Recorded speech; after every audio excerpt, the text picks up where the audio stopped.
Hello friends, ఈరోజు మనం 8086లో ఇంటరప్ట్స్ గురించి డిస్కస్ చేద్దాం.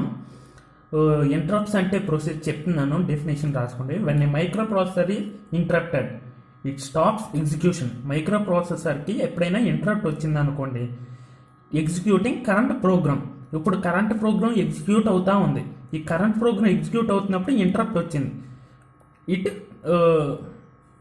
Stops executing it. దీన్ని ఎగ్జిక్యూటింగ్ చేస్తాం ఆపేస్తుంది అనమాట వెంటనే. And calls a procedure with service. Service అనే ప్రొసీజర్ కాల్ చేస్తుంది. ఇక్కడ ఎస్ అంటే సర్వీస్ అనమాట. ఈ ఎస్ ఏం చెప్తుంది అంటే సర్వీస్ చేస్తున్నట్టు కింద చెప్తుంది. So at the end of the service చేస్తున్నట్టు చెప్తుంది. కానీ ఈ సర్వీస్కి వెళ్తాక ముందర ఒక ప్రొసీజర్ చిన్న ప్రోగ్రామ్ రన్ చేస్తుంది. దీని గురించి తర్వాత చెప్తాను. The interrupt at the end of the interrupt service. At the end of ఈ సర్వీసు at the end వచ్చేసరికి ఎగ్జిక్యూషన్ ఈ యూజువల్లీ రిటర్న్. ఈ ఎగ్జిక్యూషన్ అనమాట రిటర్న్ అవుతుంది. ఇలా బ్యాక్ వచ్చి ఇక్కడ నుంచి బ్యాక్ వచ్చి మెయిన్ ప్రోగ్రామ్, ఇంటరప్టెడ్ ప్రోగ్రామ్. ఈ మెయిన్ ప్రోగ్రాంలో ఎక్కడైతే ఇంటరప్ట్ అయిందో ఆ మెయిన్ ప్రోగ్రామ్ని కంటిన్యూ చేస్తుంది అక్కడి నుంచి ఇన్స్ట్రక్షన్స్. ఓకేనా? ఇప్పుడు దీని గురించి మాట్లాడుకుంటే ఎప్పుడైనా ఇంటరప్ట్ వచ్చినప్పుడు అది ఈ ప్రోగ్రామ్ యొక్క ఇప్పుడు మెయిన్ ప్రోగ్రామ్ ఎగ్జిక్యూట్ అవుతుంది కదా, ఆ మెయిన్ ప్రోగ్రామ్ యొక్క ఫ్లాగ్ రిజిస్టరు, ఆ మెయిన్ ప్రోగ్రామ్ యొక్క కోడ్ సిగ్మెంటు అండ్ మెయిన్ ప్రోగ్రామ్ యొక్క ఇన్స్ట్రక్షన్ పాయింటరు స్టాక్లోకి పుష్ చేసుకుంటాయి అనమాట. ఫస్ట్ ఫ్లాగ్ని పుష్ చేసుకోండి స్టాక్ పాయింటర్లోకి. స్టాక్ పాయింటర్ పాయింట్ చేస్తుంది దీన్ని. తర్వాత క్లియర్ ఇంటర్ ఫ్లాగ్ని, ట్రాప్ ఫ్లాగ్ని క్లియర్ చేసుకుంటుంది. తర్వాత కోడ్ సిగ్మెంట్ని పుష్ చేసుకుంటుంది SP-1లోకి. తర్వాత ఇన్స్ట్రక్షన్ పాయింటర్ని పుష్ చేసుకుంటుంది. ఇప్పుడు డైరెక్ట్గా ఇంటరప్ట్ సర్వీస్ రొటీన్ ఏదైతే ఇంటరప్ట్ సర్వీసు అడిగిందో ఆ సర్వీస్ కాడికి డైరెక్ట్గా జంప్ అయిపోతుంది.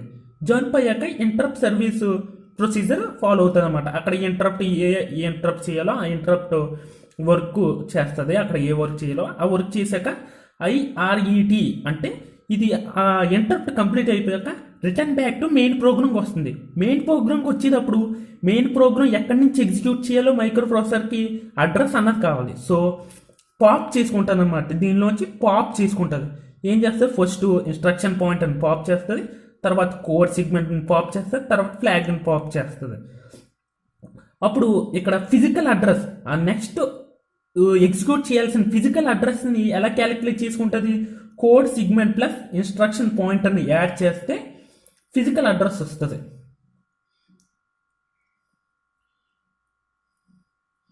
ఫిజికల్ ఇక్కడ నెక్స్ట్ ఇన్స్ట్రక్షన్ ఒక ఫిజికల్ అడ్రస్, ఈ రెండింటిని యాడ్ చేస్తే మనకు వస్తుంది. ఓకేనా ఫ్రెండ్స్? నెక్స్ట్ మనం చూద్దాం. ఇంటరప్ట్స్ అన్న ఈ 3 టైప్స్ కింద క్లాసిఫై చేశారు. ఒకటి predefined interrupt, next user defined software interrupt, next user defined hardware interrupts. ఈ predefined interrupts, user defined software interrupts అన్న ఈ రెండు కలిపి సాఫ్ట్వేర్ ఇంటరప్ట్స్ అనుకోవచ్చు. యూజర్ డిఫైన్డ్ హార్డ్వేర్ ఇంటరప్ట్స్ అన్న ఇది హార్డ్వేర్ ఇంటరప్ట్స్ కింద చెప్పుకోవచ్చు. ఫస్ట్ ఈ సాఫ్ట్వేర్ ఇంటరప్ట్స్ గురించి డిస్కస్ చేద్దాం. సాఫ్ట్వేర్ ఇంటరప్ట్స్ గురించి డిస్కస్ చేస్తే ప్రీ డిఫైన్డ్ ఇంటరప్ట్స్. ఈ ప్రీ డిఫైన్డ్గా డిఫైన్ చేసేసి ఉంటే మైక్రో ప్రాసెసర్లో ఒక మెమరీలో ఈ అడ్రసెస్ అన్నీ స్టోర్ చేసుకుని ఉంటుంది అనమాట. ఈ టేబుల్ని ఏమంటామంటే ఇంటరప్ట్ వెక్టార్ టేబుల్. ఈ టేబుల్లో అనమాట ఇంటరప్ట్స్ అన్నీ స్టోర్ అయ్యి ఉంటాయి. ఇంటరప్ట్స్ స్టార్టింగ్ అడ్రస్ అన్నీ స్టోర్ ఉంటాయి. ఇదిగోండి ఇక్కడ ఎన్ని ఇంటరప్ట్స్ ఉన్నాయి? 0 నుంచి 250 వరకు ఉన్న ఇంటరప్ట్స్ టైప్స్ అనమాట. ఇవన్నీ ఒక్కో టైప్ ఇంటరప్ట్స్. ఇక్కడ starting address in interrupt service routine. ఈ stores starting address of interrupt service routine అనమాట. సర్వీస్ రొటీన్ ఇది స్టార్టింగ్ అడ్రస్. ఈ ఇంటరప్ట్ ఈ ఇంటరప్ట్ కనుక అక్కర్ అయ్యిందంటే ఆ ఇంటరప్ట్ ఏం చేయాలన్నది ఆ ఇంటరప్ట్ యొక్క స్టార్టింగ్ అడ్రస్ కోడ్ సిగ్మెంట్. ఈ ఇంటరప్ట్ ఒక కోడ్ ఉంటుంది కదా, ఈ ఇంటరప్ట్కి ఒక కోడ్ ఉంటుంది కదా, ఆ కోడ్ యొక్క starting address instruction pointer plus code సిగ్మెంట్ని యాడ్ చేస్తే స్టార్టింగ్ అడ్రస్ వస్తుంది. ఈ ఇంటరప్ట్ ఒక స్టార్టింగ్ అడ్రస్. అలాగా ఆ అడ్రస్లన్నిటిని ఈ 256 టైప్స్లో స్టోర్ చేసుకుంటాం. ఇది ఈచ్ ఎంట్రీ కన్సిస్ట్ 4 బైట్స్. ఈ ఒక ఎంట్రీకి అనమాట 4 బైట్స్ కన్సిస్ట్ అవుతుంది. ఒక ఎంట్రీ 4 బైట్స్. ఒక ఎంట్రీకి. ఇందులో 2 బైట్స్ అన్నది ఇన్స్ట్రక్షన్ పాయింటర్కి, 2 బైట్స్ అన్నది కోడ్ సిగ్మెంట్కి. ఎందుకంటే 16 బైట్ కదా ఇన్స్ట్రక్షన్ పాయింటర్, కోడ్ సిగ్మెంట్ అన్నవి 16 బైట్స్. సో 2 బైట్స్ షేర్ చేసుకుంటాయి. 16 బిట్ అంటే 16 బిట్ అంటే 2 బైట్స్. ఓకేనా. టేబుల్ మే కంటైన్స్ 256 8 బిట్ వెక్టర్ అనమాట. ఇది మొత్తం 8 బిట్ వెక్టర్, 20 బిట్ వైడ్ అనమాట. ఇది ఈ కంప్యూటర్ ఫ్రమ్ 16 బిట్ 20 బిట్. ఇదిగోండి ఇక్కడ చెప్పాను, ఫిజికల్ అడ్రస్ వెక్టర్ ఏ 20 బిట్ విడ్. మనకి 8086 ప్రాసెసర్ ఎంత 20 బిట్ అడ్రస్ అని ఫిక్స్ చేస్తుంది. అంటే computer from 16 bits content of instruction pointer and code segment. Instruction pointer ఒక 16 బిట్, కోడ్ సిగ్మెంట్ ఒక 16 బిట్ని యాడ్ చేస్తే మనం అప్పుడు ఫిజికల్ అడ్రస్ వస్తుంది మనకు. అప్పుడు ఫిజికల్ అడ్రస్ వస్తుంది. Next point, type 0 to type 4 are predefined interrupts. మనకు కావాల్సింది ఏంటి, ప్రీ డిఫైన్ ఇంటరప్ట్స్. టైప్ 0 నుంచి టైప్ 4 దాకా కావాలి మనకి.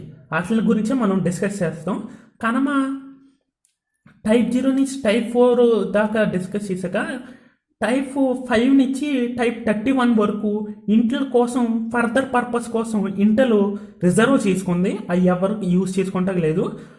టైప్ 32 నుంచి టైప్ 56 వరకు నాన్ మాస్కబుల్ ఇంటరప్ట్స్ ఈ కోసం మనం యూజ్ చేసుకోవచ్చు. టైప్ 32 టు టైప్ 256 వరకు. ఓకేనా.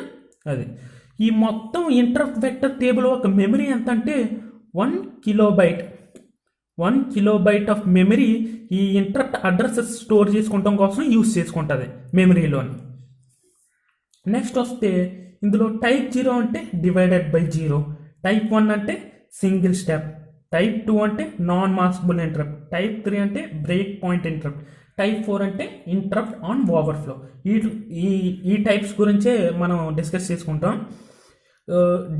డివిజన్ బై 0 ఈ టైప్ ఏంటంటే ఈ ఇంటరప్ట్ ఎప్పుడు అక్కర్ అవుతుంది అంటే ఎప్పుడైనా డివిజన్ ఆపరేషన్ చేసినప్పుడు డివిజన్ ఒక రిజల్ట్ డెస్టినేషన్ రిజిస్టర్ కంట ఎక్సెస్గా ఉంది. డెస్టినేషన్ రిజిస్టర్లో స్టోరేజ్ సరిపోలేదు ఆ డివిజన్ వల్ల వచ్చిన రిజల్ట్. అప్పుడు ఈ ఇంటరప్ట్ అక్కర్ అవుతుంది. ఒక ఆపరెంట్ని డివైడ్ బై 0 చేసినప్పుడు కూడా ఈ ఇంటరప్ట్ అన్నది అక్కర్ అవుతుంది. నెక్స్ట్ వన్ సెకండ్కి వస్తే ఫస్ట్ ఇంటరప్ట్ అక్కర్ అయినప్పుడు ఏం జరుగుతుంది, ఫస్ట్ ఇక్కడ ఈ ఇంటరప్ట్ వచ్చింది అనుకున్నాం టైప్ 0. అప్పుడు ఈ ఎగ్జిక్యూషన్ జరుగుతున్న ప్రోగ్రామ్ని ఇక్కడ పుష్ చేసుకుంటుంది. ఈ క్యారీ ఇన్స్ట్రక్షన్ ఫ్లాగ్ క్లియర్ చేస్తుంది, ట్రాప్ ఫ్లాగ్ క్లియర్ చేస్తుంది, కోడ్ సిగ్మెంట్ పుష్ చేసుకుంటే ఇన్స్ట్రక్షన్ పాయింట్ని పుష్ చేసుకొని ఆ తర్వాత ఈ టైప్ 0 డివైడ్ బై 0 అన్న ఇంటరప్ట్ని ఎగ్జిక్యూట్ చేస్తుంది అన్నమాట. ఇక్కడ నుంచి కోడ్ సిగ్మెంట్ నుంచి ఇన్స్ట్రక్షన్ పాయింటర్ నుంచి ఫిజికల్ అడ్రస్ ఫెచ్ చేసుకొని చెక్ చేసుకొని ఆ ఫిజికల్ అడ్రస్ నుంచి కంటిన్యూ చేసి ఇన్స్ట్రక్షన్ ఎండ్ అయిపోయాక రిటర్న్ అవుతుంది. రిటర్న్ అని స్టేట్మెంట్ వస్తుంది. అప్పుడు పాప్ చేసుకొని మళ్ళీ మెయిన్ ప్రోగ్రామ్ ఎగ్జిక్యూట్ చేస్తుంది. సేమ్ ప్రొసీజర్ ఇప్పుడు చెప్పిన ప్రొసీజర్ అంటే మనం థియరీ కింద రాసుకుని అదే దీనికి రావాల్సిన పాయింట్. ఒకవేళ ఈ క్వశ్చన్లో కనుక రాస్తున్నారంటే దీనికి రాయాల్సిన పాయింట్ ఏంటి, ఇక్కడ మెయిన్ ప్రోగ్రాంలో ఒక చోట టైప్ 0 అనే ఇంటరప్ట్ వచ్చింది. అప్పుడు పుష్ చేసుకున్నది ఇది క్లారీ ఫ్లాగ్ని ఇంటరప్ట్ ఫ్లాగ్ని క్లియర్ చేసుకోండి, ట్రాప్ ఫ్లాగ్ని క్లియర్ చేసుకోండి. ఇది ఫస్ట్ స్టెప్ అనుకోండి, ఇది సెకండ్, ఈ రెండు కలిపి సెకండ్ స్టెప్ అనుకోండి. ఇది థర్డ్ స్టెప్, ఇది ఫోర్త్ స్టెప్. ఫిఫ్త్ స్టెప్ ఏంటి, ఇక్కడికి డైరెక్ట్గా జంప్ అయ్యి ఫిజికల్ అడ్రస్ క్యాలిక్యులేట్ చేసుకుని ఎగ్జిక్యూట్ చేసింది ఇంటరప్ట్. 0 ఇంటరప్ట్ ఎగ్జిక్యూట్ చేసింది. 0 ఇంటరప్ట్ ఎగ్జిక్యూట్ అయ్యాక రిటర్న్ అయింది. రిటర్న్ ఇక్కడికి రిటర్న్ అయ్యి పాప్ అయింది. నెక్స్ట్ మెయిన్ ప్రోగ్రామ్ ఎగ్జిక్యూట్ చేసుకుంది. అదే దీని పాయింట్, ప్రతి దానికి అదే పాయింట్. బట్ ఇక్కడ ఇంటరప్ట్ ఒకటి మారుతుంది, ఈ టైప్ మారుతుంది. సింగిల్ స్టెప్ ఇంటరప్ట్ ఏంటంటే ఈ ఇంటరప్ట్ అక్కర్ అయినప్పుడు ప్రోగ్రామ్ ఎగ్జిక్యూషన్ అన్నది సింగిల్ స్టెప్కి వెళ్ళిపోతుంది. సింగిల్ స్టెప్ ఒక ఇన్స్ట్రక్షన్ ఎగ్జిక్యూట్ అయిన తర్వాత ఏదైనా ఇన్స్ట్రక్షన్, ఇక్కడ ఒక ఇన్స్ట్రక్షన్ ఉంది, ఆ ఇన్స్ట్రక్షన్ ఎగ్జిక్యూట్ అయిన తర్వాత అక్కడితో ఇన్స్ట్రక్షన్ ఆగిపోతుంది. ఎగ్జిక్యూషన్ ఆగిపోయి మనల్ని చెక్ చేసుకుంటే యాక్సెసిబిలిటీ వస్తుంది. ఎలా అంటే మెమరీ లొకేషన్స్ని రిజిస్టర్స్లో ఉన్న వాల్యూస్ మనం చెక్ చేసుకున్న తర్వాత మనం ఓకే కరెక్ట్గా ఉన్నాయి, ఎగ్జిక్యూషన్ కంటిన్యూ చేయమని కమాండ్ ఇస్తే అప్పుడు నెక్స్ట్ ఇన్స్ట్రక్షన్స్కి వెళ్ళి అక్కడ ఎగ్జిక్యూషన్ స్టార్ట్ చేస్తుంది. అక్కడ నుంచి ఎగ్జిక్యూషన్ స్టెప్ బై స్టెప్ జరుగుతుంది. అంటే ట్రాప్ ఫ్లాగ్లో జరిగిన టైప్ కింద జరుగుతుంది. మనం సెకండ్ వన్కి వస్తే non maskable interrupt. Non maskable interrupt గురించి ఏంటంటే ఇది హై ప్రయారిటీ ఇంటరప్ట్ అనమాట. ఎంత అర్జెంట్ వర్క్ ఉన్నా కూడా ఫస్ట్ ఈ ఇంటరప్ట్ని కంప్లీట్ చేయాలి. ఎప్పుడైనా ఇక్కడ మెయిన్ ప్రోగ్రాంలో వస్తుంది. ఈ నాన్ మాస్కబుల్ ఇంటరప్ట్స్ గురించి కొంచెం తర్వాత డీప్గా డిస్కస్ చేస్తాను. ఫస్ట్ టైప్ 3కి వద్దాం. Breakpoint interrupt. Breakpoint interrupt single step ఇంటరప్ట్కి కొంచెం స్లైట్గా డిఫరెంట్గా ఉంటుంది. ఎలా అంటే మెయిన్ ప్రోగ్రామ్ ఎగ్జిక్యూట్ చేస్తుంది అనుకోండి, ఇక్కడ బ్రేక్ అనే ఇన్స్ట్రక్షన్ వచ్చింది అనుకోండి, అక్కడితో ఎగ్జిక్యూషన్ ఆపేస్తుంది, అక్కడితో ఎగ్జిక్యూషన్ స్టాప్ చేసేస్తుంది. అదే మనం సింగిల్ స్టెప్ వచ్చామంటే ప్రతి ఇన్స్ట్రక్షన్కి అది ఎగ్జిక్యూషన్ స్టాప్ చేసేస్తుంది. బట్ బ్రేక్ పాయింట్ వచ్చింది అనుకోండి, బ్రేక్ ఇక్కడ రాసాం అనుకోండి, బ్రేక్ ఎక్కడ రాసి ఉంటే ఇక్కడ దాకా ఎగ్జిక్యూషన్ కంటిన్యూస్గా అయిపోయి ఈ బ్రేక్ దగ్గరకు వచ్చేసరికి ఎగ్జిక్యూషన్ ఆగిపోతుంది. ఓకేనా? అదే స్టెప్ వచ్చింది అనుకోండి, స్టెప్ ఇంటరప్ట్ వస్తే ఎవ్రీ ఇన్స్ట్రక్షన్కి ఎగ్జిక్యూషన్ స్టాప్ అయిపోతుంది. Next one, interrupt on overflow. Overflow ఎప్పుడైనా 2 సైన్ బిట్స్ని యాడ్ చేస్తున్నాం అనుకోండి, అప్పుడు ఓవర్ఫ్లో అవుతుంది. ఒక్కొక్కసారి ఓవర్ఫ్లో అయినప్పుడు ఈ ఓవర్ఫ్లో ఇంటరప్ట్స్ అన్నది అక్కర్ అవుతుంది. ఇక్కడ ఇంటరప్ట్ ఓవర్ఫ్లోకి ఒక ఎగ్జాంపుల్ డిస్కస్ చేద్దాం. ఇక్కడ ఎడిషన్ అర్థమెటిక్ ఆపరేషన్ జరుగుతుంది, ఎడిషన్ చేస్తున్నాం. ఇక్కడ 108 డెసిమల్ 81 డెసిమల్ని ఎడిషన్ చేస్తున్నాం. సైన్ బిట్స్ అనమాట. సైన్ బిట్స్ 0 అంటే ప్లస్ అని ఇండికేట్ చేస్తే, ఇక్కడ ప్లస్ సింబల్ని ఇండికేట్ చేస్తే ఇక్కడ మనకు వచ్చిన రిజల్ట్ ఏంటి? 189 రావాలి.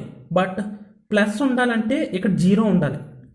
ఇది నెగిటివ్ అనమాట. It's equal to -67 డెసిమల్కి.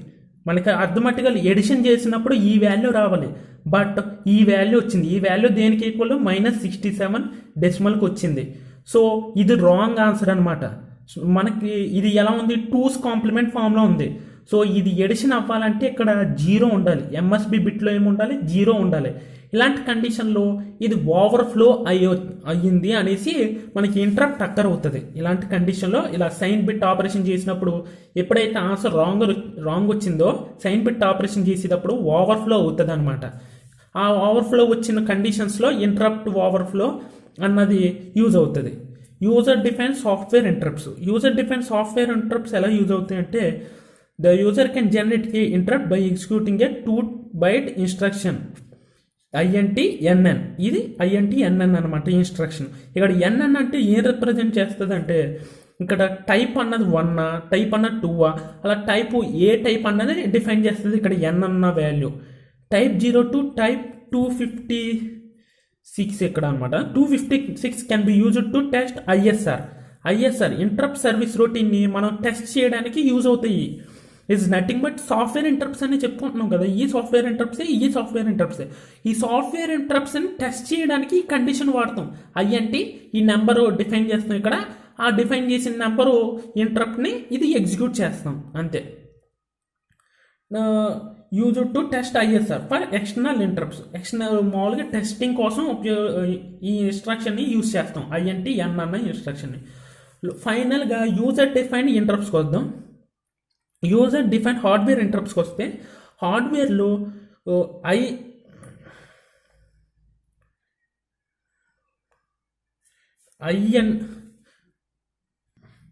Hardware interrupts ఏంటంటే NMI and maskable interrupts.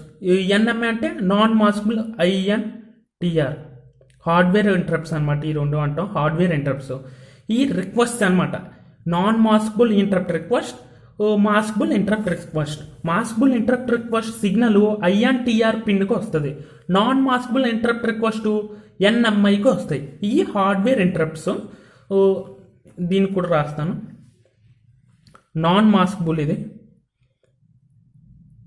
Non maskable interrupt, ఇది మాస్కబుల్ ఇంటరప్ట్. ఈ రెండింటికి డిఫరెన్స్ ఏంటంటే ఎప్పుడైనా మన ప్రోగ్రామ్ ఎగ్జిక్యూషన్ జరుగుతుంది, మెయిన్ ప్రోగ్రామ్ ఎగ్జిక్యూషన్ జరుగుతున్నప్పుడు ఇక్కడ ఇంటరప్ట్ వచ్చింది. ఏ interrupt? First non maskable interrupt వచ్చింది అనుకోండి. నాన్ మాస్కబుల్ ఇంటరప్ట్ వచ్చిన వెంటనే ప్రోగ్రామ్ టెర్మినేట్ అయిపోయి వెంటనే ఎలాంటి ప్రోగ్రామ్ అయినా ఎంత ఇంపార్టెంట్ ప్రోగ్రామ్ అయినా టెర్మినేట్ అయిపోయి ఆ ఇంటరప్ట్ని ఎగ్జిక్యూట్ చేస్తుంది అనమాట. ఇంటరప్ట్కి సర్వీస్ ప్రొవైడ్ చేస్తుంది. ఇన్ కేస్ మాస్కబుల్ ఇంటరప్ట్ అనుకోండి, ఆ ఇంటరప్ట్ని టెర్మినేట్ చేయదు, ఆ ప్రోగ్రామ్ని కంటిన్యూస్ చేసి లాస్ట్లో ఎగ్జిక్యూట్ చేస్తుంది అనమాట. Execute maskable interrupt, INTR, interrupt acknowledgement పంపుతుంది. INTA ఇంటరప్ట్ ఎక్నాలెడ్జ్మెంట్ని అప్పుడు ప్రొవైడ్ చేస్తుంది, ఇంటరప్ట్ సర్వీస్ని ప్రొవైడ్ చేస్తుంది మెయిన్ ప్రోగ్రామ్ ఎగ్జిక్యూషన్ అయిన తర్వాత. ఎందుకంటే compare to non maskable, maskable ఇంటరప్ట్కి ప్రయారిటీ చాలా తక్కువ, నాన్ మాస్కబుల్ ఇంటరప్ట్కి ప్రయారిటీ చాలా ఎక్కువ. సో అందుకనే టెర్మినేట్ చేసి వెంటనే నాన్ మాస్కబుల్ ఇంటరప్ట్ని ఎగ్జిక్యూట్ చేస్తుంది. మనం ఎగ్జాంపుల్కి ఎలా చెప్పుకోవాలంటే, మనం ఇంపార్టెంట్ వర్క్ ఉన్నప్పుడు ఫోన్ కాల్ వచ్చింది అనుకోండి, ఫోన్ కాల్ వచ్చింది, ఆ ఫోన్ కాల్ చేసింది మన మేనేజర్ అనుకోండి, మనం కంపల్సరీ అటెండ్ చేస్తాం. అదే మన ఫ్రెండ్ కానీ కొలిగ్ కానీ అనుకోండి, మనం అటెండ్ చేయను. నాన్ మాస్కబుల్ ఇంటరప్ట్ అన్నది మన మేనేజర్ కింద, మాస్కబుల్ ఇంటరప్ట్ అన్నది మన ఫ్రెండ్ కింద డిఫైన్ చేసుకోండి. మేనేజర్ ఫోన్ కంపల్సరీ ఎత్తాలి, లేదంటే ఉద్యోగం పోతుంది కాబట్టి. అది ఫ్రెండ్కి అనుకోండి, వర్క్ అయిపోయిన తర్వాత మళ్ళీ మనం ఫ్రీ టైంలో మనం కాల్ చేసుకోవచ్చు. అలాగే ఈ వర్క్ కంప్లీట్ అయిపోయిన తర్వాత ఇంటరప్ట్ ఎక్నాలెడ్జ్మెంట్ అన్నది మాస్కబుల్ ఇంటరప్ట్కి ప్రొవైడ్ చేస్తుంది. అది యూజర్ డిఫైన్ హార్డ్వేర్ ఇంటరప్ట్స్. ఈ రెస్పాన్సెస్ అనమాట, ఇంటరప్ట్ రిక్వెస్ట్. ఈ ఇంటరప్ట్ హార్డ్వేర్ పిన్స్ ఉంటాయి కదా, non maskable interrupt, maskable interrupts. మనకి ఇది ఇంటరప్ట్ ఫ్లాగ్ కూడా ఉంటుంది. ఫ్లాగ్ రిజిస్టర్లో ఇంటరప్ట్ ఫ్లాగ్ అనేది సెట్ అవుతుంది. ఎప్పుడు మాస్కబుల్ ఇంటరప్ట్ ఎప్పుడైనా అక్కరైనప్పుడు ఇంటరప్ట్ ఫ్లాగ్ అనేది సెట్ అవుతుంది. అదే మాస్కబుల్ ఇంటరప్ట్స్ లేవనుకోండి, అది రీసెట్ అవుతుంది, జీరోకి అయిపోతుంది. అంతే ఫ్రెండ్స్, ఇదే ఓవరాల్ ఇంటరప్ట్స్ గురించి. ఓవరాల్ అంటే ఈ కాన్సెప్ట్ మొత్తం ఓవరాల్గా డిస్కస్ చేశాను. Every point, each and every point discuss చేశాను. That's it friend. Thank you for watching. మీకు వీడియో నచ్చితే ప్లీజ్ సబ్స్క్రైబ్ చేయండి, షేర్ చేయండి. Thank you friends.